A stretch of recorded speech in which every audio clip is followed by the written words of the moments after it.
Taoiseach, in 2014, the then Junior Minister for Health, Alex White, signed into regulation the use of Sativex, a cannabis-based medicine for patients with MS.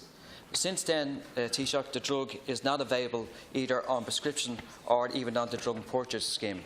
In other words, anybody that needs Sativex cannot get it. And I would, if you get a minute, Taoiseach, and I'll question you next week about this, you should look at a report on RTE that was done in December by author Paddy Doyle, and Paddy has MS, and he cannot get the prescription of Sativex.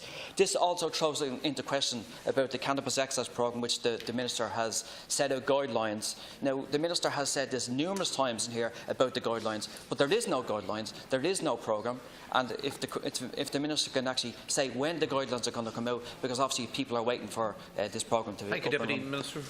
Mr. Health. Thank you, Deputy Kenny. I'll follow up in relation to Sativex and revert to you directly. In relation to the issue of access to cannabis, I've now signed 5 licences to provide patients in this country. 5, yeah, I've signed another one last week.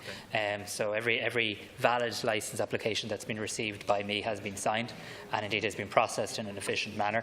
In relation to the Compassionate Access Programme, you're correct. There has been great progress in the clinical guidelines now being drawn up. The issue now, though, is trying to source a product. The issue now is... Please. Okay, I think I'm probably a very good source for the Department of Health too, and I have the guidelines.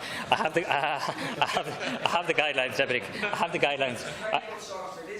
Please, can you let them? I have the guidelines, Deputy Kenny, that a great work has been done by the Clinical Expert Group, which I set up to put in place a compassionate access programme. But guidelines are only of use if we can access product.